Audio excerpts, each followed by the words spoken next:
Tekue Nobissi Augustin est né le 30 décembre 1970 à Yaoundé. Après l'obtention de son brevet d'études du premier cycle, il avait effectué tour à tour plusieurs métiers. Il a tenté à toutes les spécialités.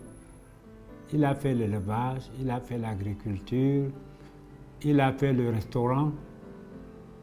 Quand ça ne donnait pas rapidement, il abandonnait pour aller faire autre chose. Lui ne voulait pas, il voulait quelque chose qui va lui donner rapidement l'argent.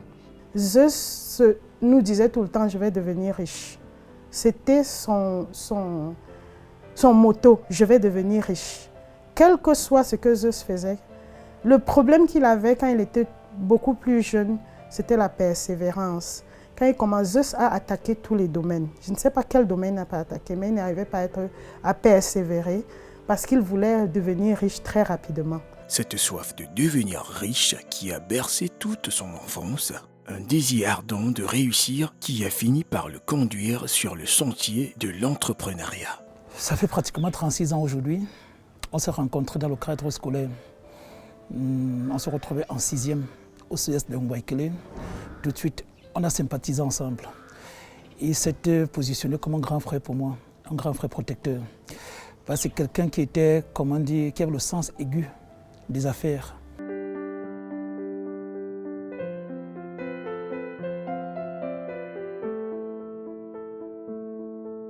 Moi, il y a une phrase que je retiens de lui qui me marque énormément, c'est « Claudel, il faut avoir faim. Pour réussir, il faut avoir faim. Si tu n'as pas faim, tu ne peux pas t'en sortir. » En fait, c'était une manière pour lui de dire « Il faut affronter la difficulté. Il faut affronter les moments pénibles afin de pouvoir passer à un autre niveau. » Il décide alors de franchir le pas, car il estime ne plus rien avoir à perdre. Je vais qualifier Augustin en une seule phrase, résilience. Quelqu'un de très résilient.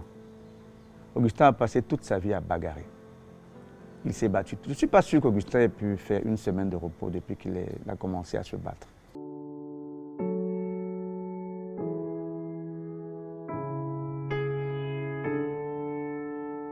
Quand il avait une idée, personne ne pouvait le décourager. C'est pour ça que j'ai dit en début que c'était quelqu'un de têtu. Il allait jusqu'au bout, c'était un fonceur. Et Bob avait un don, un génie, un atout.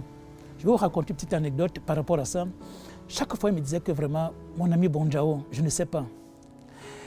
Avec mon don-ci, quand je vais faire le faux, ça marche plus. Mais quand il dit que je vais faire vraiment quelque chose de plus sérieux, c'est toujours très compliqué, très difficile. C'est quelqu'un qui m'a marqué tellement négativement et en même temps tellement positivement que pour moi, il était le modèle par excellence. C'était mon modèle. C'était la personne de qui j'apprenais tout. C'était la personne qui pouvait m'appeler et me dire « Claudel, je pense qu'il faut faire ça ». J'arrêtais tout pour écouter ce qu'il a à me dire parce que je savais qu'il avait tellement échoué dans sa vie que la simple parole qu'il me donnait devait me permettre d'éviter de commettre les mêmes échecs que lui. Tous ces projets se sont soldés par un échec, mais ils lui ont certainement mené un lot de leçons riches en apprentissage. Zeus, c'était un personnage atypique, en fait. C'est quelqu'un qui mélangeait, dans une ironie particulière, des messages poignants et sérieux. Et avant de comprendre ce que Zeus voulait dire, il fallait, vous voyez, Jacques, quand il a prononcé une phrase, il me fallait parfois 5 minutes d'analyse avant de comprendre en réalité la quintessence du message qu'il voulait prononcer. C'était quelqu'un qui, son expérience de vie, m'enseignait tellement que c'était en fait mon principal coach, si on va dire ça comme ça. Parce que moi, c'était l'une des rares personnes de qui, quand je m'asseyais avec lui, je ne parlais pas. Parce qu'il avait tellement à m'enseigner que moi, j'écoutais, j'apprenais, je notais. J'enregistrais même parfois en audio ce qu'il me disait. Un coach autodidacte. Un homme audacieux et pétri d'expérience au regard des différents métiers qu'il avait eu à faire. Augustin s'est battu, a fait plusieurs métiers.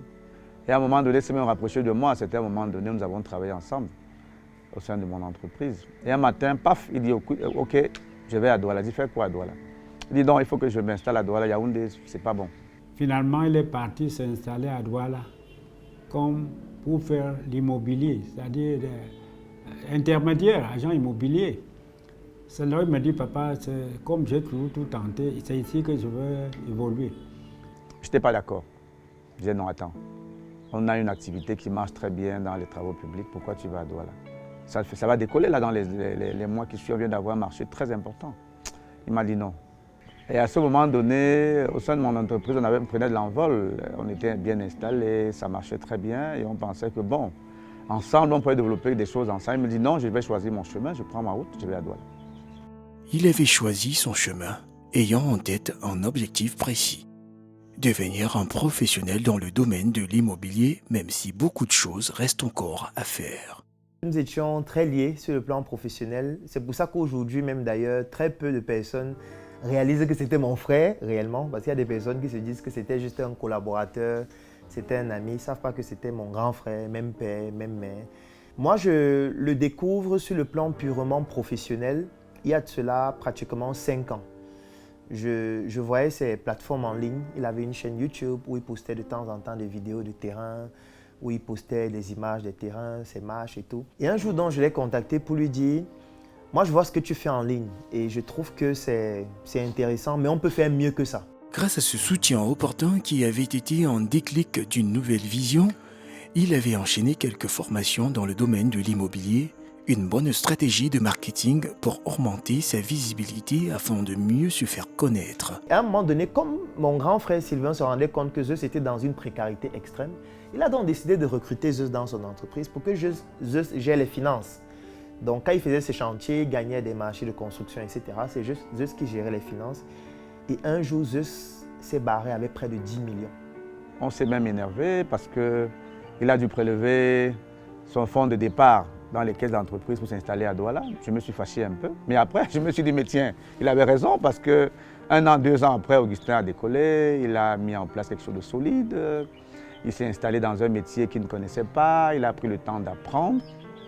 Et le résultat, tout le monde l'a vu. En très peu de temps, il a bâti quelque chose de solide. Le monsieur qui l'a formé, à un moment donné, disait, je l'ai formé, mais d'ici quelques années, je ne veux même plus savoir là où il est. C'est-à-dire qu'il sera très loin. Effectivement, ça se concrétise. Cela se concrétise à travers les multiples projets qu'il avait déjà réalisés, les projets en cours et les projets futurs. On avait des projets assez immenses, comme par exemple Startup Imo, le fait de construire toute une ville. On avait un projet en Gombe, les projets à Soa, etc. Et avec même la tontine que nous sommes en train de lancer actuellement, où nous avons un projet de construction d'un très grand immeuble à Douala. C'est lui qui devait gérer tous les aspects qui ont trait à l'acquisition des terrains, au fait d'éviter de nous faire arnaquer, parce qu'il s'était spécialisé comme celui qui empêche les arnaques dans le domaine de l'immobilier. Et on le sait que quand on parle d'immobilier, le mot qui revient en top, c'est l'arnaque, parce que la plupart des gens se font arnaquer, les terrains qu'on vend plusieurs fois, etc. Il venait de signer une convention à SE avec les villageois. Il devait les aider à obtenir le titre foncier sur un terrain de plus de 400 hectares. Son départ vraiment a été un terrible choc. Terrible choc parce qu'il y avait énormément de projets sur lesquels personnellement je travaillais avec lui. Il y a des projets sur lesquels on travaille avec lui dans le cadre de la Startup Academy, dans le cadre de Startup Group, dans le cadre de plusieurs membres même de la Startup Academy qui avaient des projets avec lui. À partir de 50 ans, Bob a commencé à amorcer quelque chose d'extraordinaire. C'est ça qui me donnait ce courage. C'est ça qui me permettait, n'est-ce pas, de croire, de rêver et d'espérer. Mais quand je vois qu'au bout, Bob est parti, je me pose encore des questions sur la vie. Tout entrepreneur étant à la base un grand rêveur, il a fait de sa vie un rêve, de ses rêves une réalité.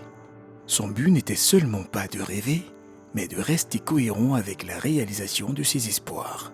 Quand j'étais toute petite, Zeus n'était pas avec nous, il était chez notre oncle, le grand frère de ma maman à Douala. Bon, le souvenir que j'ai de Zeus en grandissant, nos rapports n'étaient pas très cordiaux dû à son comportement. Et c'est en 2016 que Zeus a décidé de changer. Et on a commencé à avoir cette relation familiale vraiment. Et on avait de très bons rapports après que Zeus a décidé de changer. Il a marqué son passage, elle a marqué son passage au sein de notre famille. Ça n'a pas toujours été facile hein, dans toutes les familles. Il n'y a pas de famille où tout est parfait. Hein. Il a été toujours courageux. Même la prison ne lui a pas permis de baisser les bras.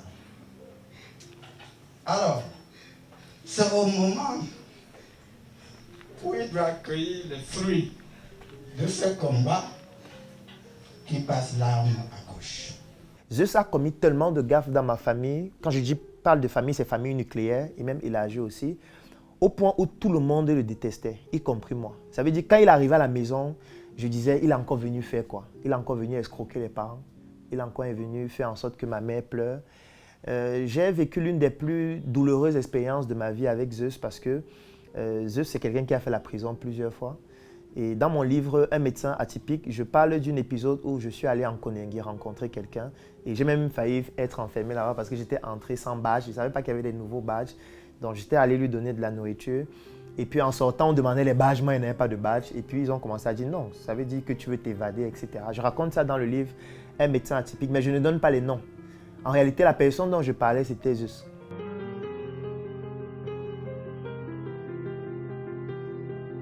Bien se connaître, c'est aussi connaître ses qualités et ses défauts.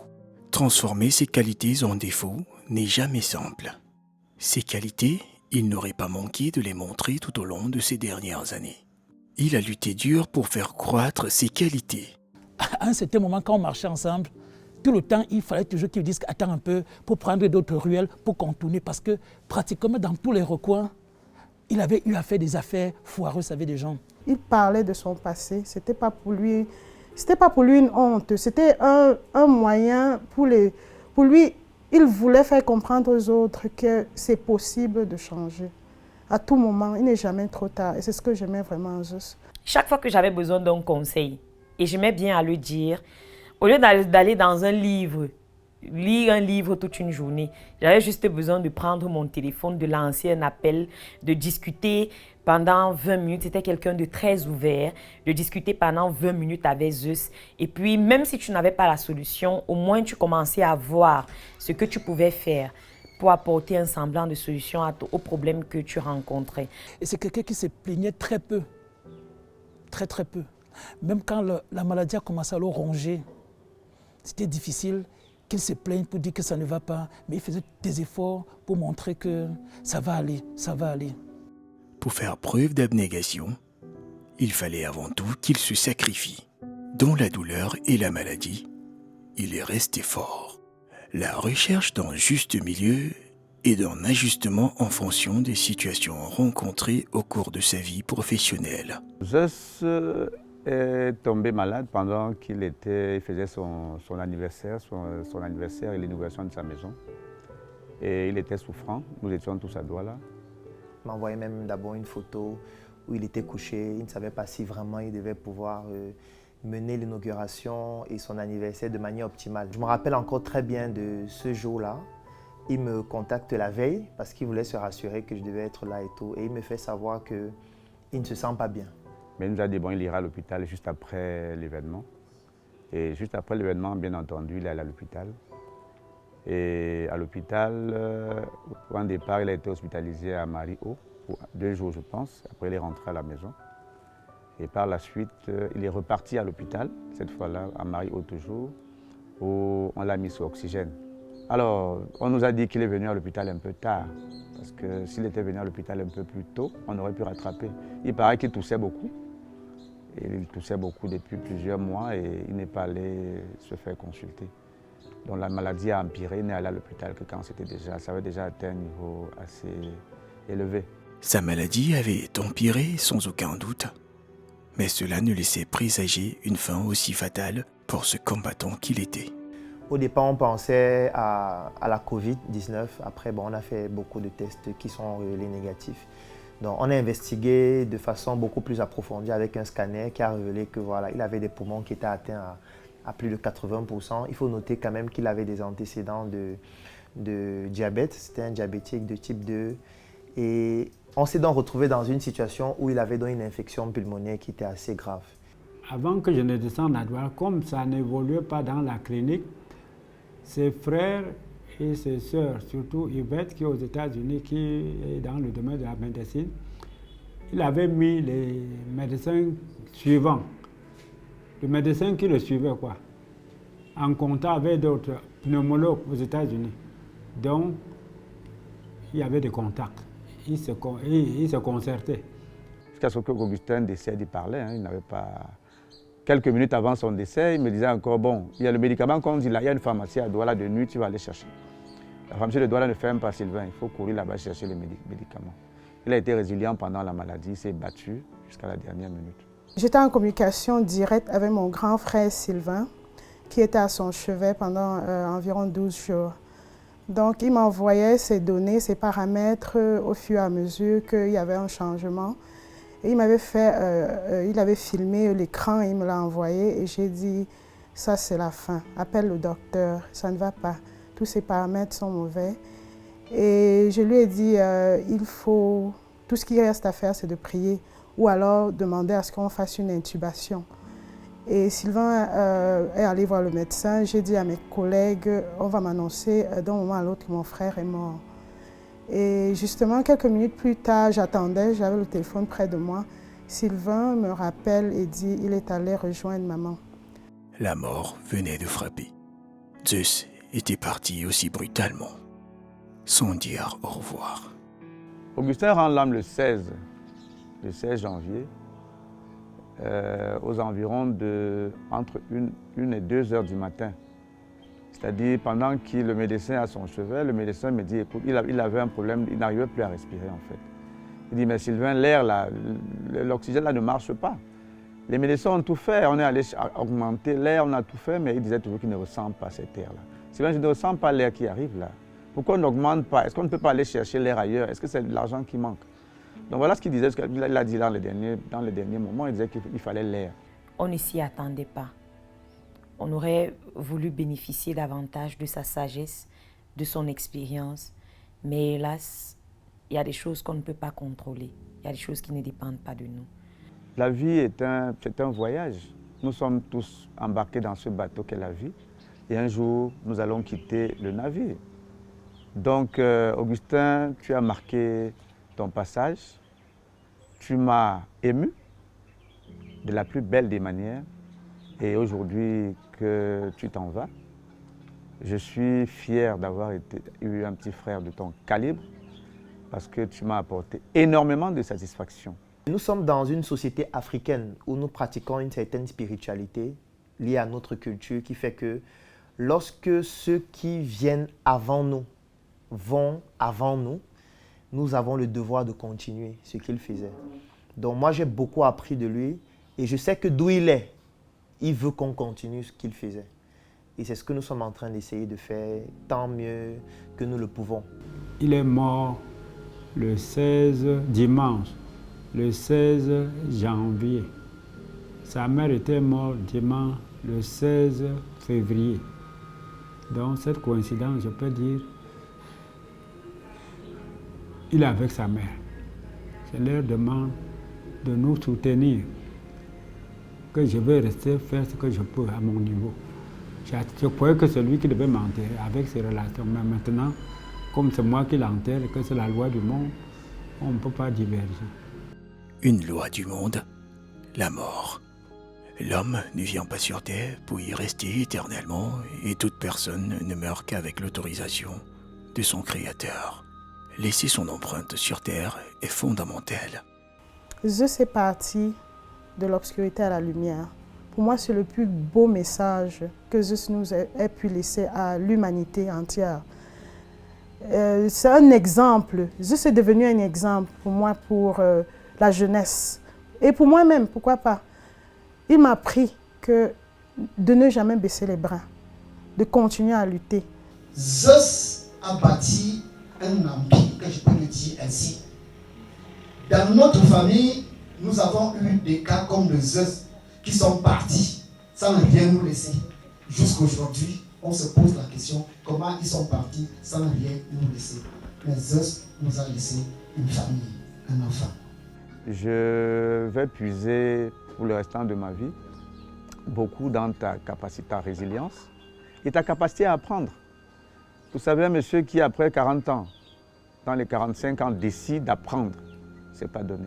À un certain âge, les gens pensent que c'est fini. Et ils arrêtent d'être résilients. Augustin a été résilient toute sa vie. Yves nous a quittés, ça fait plus de 10 ans. Voilà maintenant que Bob est parti. Tout ce que je vais rester faire, c'est de garder ma foi, d'être fort, même comme j'ai pris un peu peur en disant si on était trop à qui le tour. Mais je vais continuer toujours dans la voie de Bob, dans cette voie de la résilience, dans cette voie de la foi, dans cette voie de la combativité. Aujourd'hui, Zeus laisse une femme avec qui il était marié légalement, bien évidemment, un enfant biologique et d'autres enfants qu'il a eu à adopter qui étaient aussi ses propres enfants, du moins s'il est considéré comme tel. Tout ce que je peux leur dire, c'est qu'ils avaient un père extraordinaire. En tout cas, je sais qu'ils le savaient. Ils avaient un père extraordinaire. Et nous, sa famille nucléaire, c'est-à-dire moi, je suis son petit frère, nous sommes 8. Et depuis que Zeus est parti, nous restons 7. Nous, sa famille nucléaire, nous avons décidé de donner le meilleur de nous pour l'accompagner. Pour accompagner sa famille, pour accompagner sa fille, pour accompagner même ses projets en fonction de ce que nous savons faire et de ce que nous pouvons faire. Sa femme ne doit pas se désolidariser de nous. Nous sommes le cerveau de tout ce qu'il va faire après la mort d'Augustin. Il a des dettes, il a des créances. Si on se désolidarise, ça va être presque la catastrophe. Aujourd'hui, nous allons juste travailler sous le contrôle de sa femme, en réalité. Si elle rencontre des difficultés dans l'implémentation des projets, dans le suivi de ce que Zeus faisait, ou même encore dans tout autre aspect de la vie, des éléments que Zeus avait implémentés, je suis là. Nous sommes là pour accompagner cela. Des projets inachevés avant sa mort qui prendront certainement un coup. Mais la confiance est un élément majeur. Sans elle, aucun projet n'aboutit. Je pense que ça a été son choix de faire en sorte que ce soit sa femme qui ait les droits sur tous ses biens, pour éviter qu'il y ait encore les conseils de famille et tout ce qu'il y a souvent après la mort. Surtout que, comme je le disais antérieurement, lorsqu'il allait à l'hôpital pour la deuxième fois, il a dit clairement à sa femme qu'il pense qu'il va mourir et il lui a donné un ensemble de consignes sur ce qu'il faut faire. Qu'il aille se reposer. Il a mené un combat qui n'était pas facile. Mais au sortir de ce combat, il laisse ce que tout le monde souhaiterait laisser sur terre, une très belle image.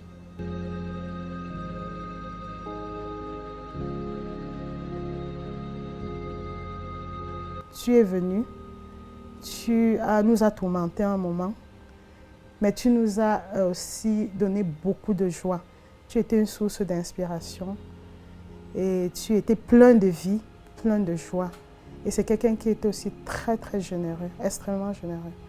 Donc je lui dis merci pour la personne qu'il était et merci d'avoir été fait partie intègre de notre famille. Votre agent immobilier va toujours vous aider pour proposer des offres où on vend moins cher. La première chose pour acheter moins cher, c'est qu'il faut acheter un terrain en cours d'immatriculation. Je ne sais pas à quel niveau de satiété ou de famine il voulait que je sois, mais on va continuer le combat. On va continuer à se battre, à donner le meilleur de nous et à garder comme il aimait souvent à lui dire nos principes et nos valeurs. Je dirais à Zeus, je t'en veux de n'avoir pas suffisamment partagé ce que tu savais. Je t'en veux de n'avoir pas partagé au monde tout le talent qui était en toi. Mais étant donné que nous sommes en Afrique et que la spiritualité africaine a ses particularités, notamment à travers notre culture, il continue de nous parler, même de là où il est. Parce que depuis que Zeus est parti, j'ai déjà discuté avec Zeus au moins 5 fois, du moins dans mes songes, où il me parle des choses, il me dit ce qu'il veut qu'on fasse, il m'explique exactement comment il veut que ses projets continuent et l'exigence qu'on devrait continuer de mettre dans ce qu'il fait. C'est pour dire que d'où il est, il continue de nous parler. Parce qu'en Afrique, les morts, surtout qui durant leur vivant ont réalisé des choses aussi exceptionnelles, du passage de la vie à la mort deviennent des divinités. Donc aujourd'hui, Zeus est une divinité et une divinité a un pouvoir sur les personnes qui vivent et a la capacité de pouvoir dire à ces personnes ce qu'elles souhaitent. Ça veut dire, comme lui me parle, moi aussi je peux lui parler et lui dire exactement ce que je souhaite, les difficultés que je rencontre et comment est-ce qu'on peut faire pour pouvoir pallier à ça. Donc voilà ce que j'ai à lui dire et je continue d'ailleurs de lui dire cela chaque jour. Augustin n'était pas un homme parfait. Il est venu, il a vécu, il a marqué son temps, il a combattu le bon combat. il a écrit son histoire. À nous d'écrire la nôtre pour perpétuer son passage sur cette terre.